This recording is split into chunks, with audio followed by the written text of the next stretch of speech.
ఆంధ్రప్రదేశ్లో కాదంబరి జత్వాని ముంబై సినీ నటి ఈమెకు సంబంధించినటువంటి కేసు 2023 నుంచి ఇప్పటి వరకు చర్చలో ఉంది. ఎందుకు ఈ కేసు ఇంత చర్చకు దారితీసింది? అసలు ఏం జరిగింది?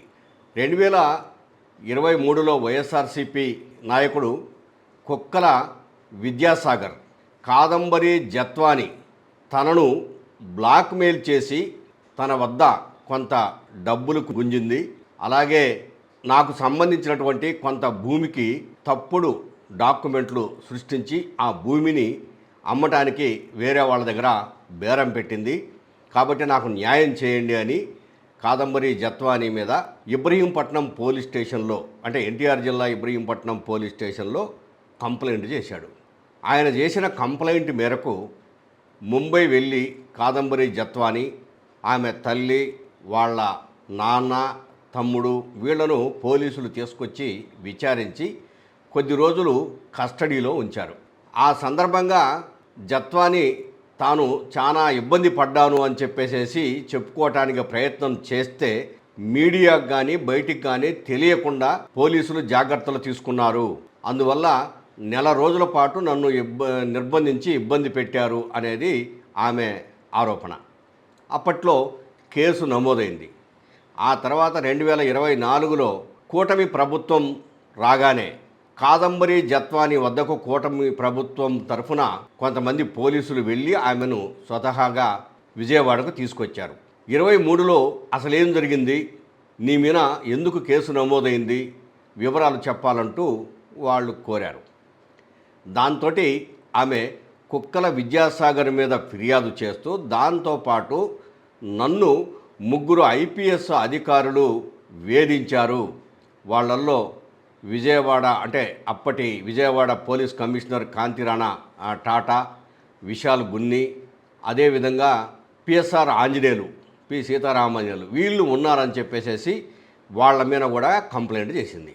ముందుగా పోలీస్ ఆఫీసర్ల మీద చేసిన కంప్లైంట్ను పరిగణలోకి తీసుకొని ప్రస్తుత ప్రభుత్వము వాళ్ళ 3 సస్పెండ్ చేసింది. అంటే గత ప్రభుత్వంలో ప్రభుత్వానికి అనుకూలంగా ఈ ఐపీఎస్లు పనిచేశారు, అందువల్ల వాళ్ళ మీద సస్పెన్షన్ వేటు పడాల్సిందే అన్న కోణంలో కూడా ఈ ప్రభుత్వం ఆలోచించింది. వాళ్ళను సస్పెండ్ చేసిన తర్వాత కేసును సిఐడిని విచారించాల్సిందిగా ఆదేశాలు జారీ చేసింది. కేసును సిఐడి విచారించి ఇటీవల కోర్టుకు ఒక రిపోర్ట్ సబ్మిట్ చేసింది.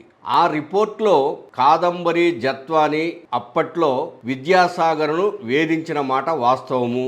ఆయన నుంచి సుమారు 4 కోట్ల పైన జత్వాని ఆమె తల్లి అకౌంట్స్కు, బ్యాంకు అకౌంట్స్కు డబ్బులు ట్రాన్స్ఫరు అయ్యాయి, ఇది బెదిరించి తీసుకున్నదే అని నిర్ధారిస్తూ జత్వాని తప్పు చేసింది అని కోర్టుకు ఒక రిపోర్ట్ను సబ్మిట్ చేశారు. అంటే ఈ కేసులో ఫస్ట్ కుక్కల విద్యాసాగర్ ఫిర్యాదు చేశాడు, బాధితురాలుగా కాదంబరి జత్వాని మిగిలింది. ఆ తర్వాత రెండవసారి కాదంబరి జత్వాని వచ్చి విద్యాసాగర్ మీద ఫిర్యాదు చేసింది. అట్లాగనే 3 ఐపీఎస్ ఆఫీసర్ల మీద ఫిర్యాదు చేసింది. ఆమె ఫిర్యాదుదారుగా ఉన్నారు, వీళ్ళందరూ బాధితులుగా ఉన్నారు. తిరిగి ఇప్పుడు కోర్టుకు సిఐడి ఇచ్చిన రిపోర్టు ప్రకారము ఆమె నిందితురాలుగా మారింది.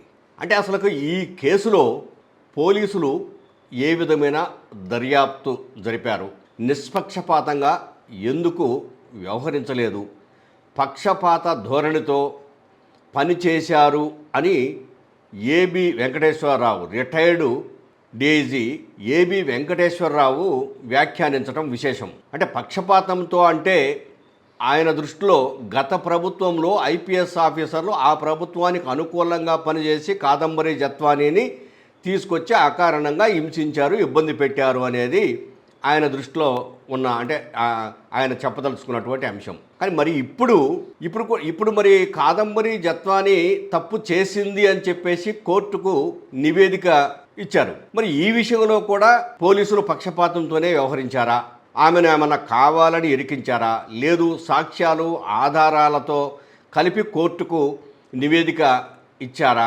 ఆ విషయంలో కూడా ఏబి వెంకటేశ్వరరావు వ్యాఖ్యానం చేసి ఉంటే బాగుండేది అనే ఒక చర్చ కూడా రాష్ట్రంలో జరుగుతుంది. సరే, ఏమి జరిగినా మొత్తం మీద కాదంబరి జత్వాని కేసు మలుపులు తిరుగుతోంది.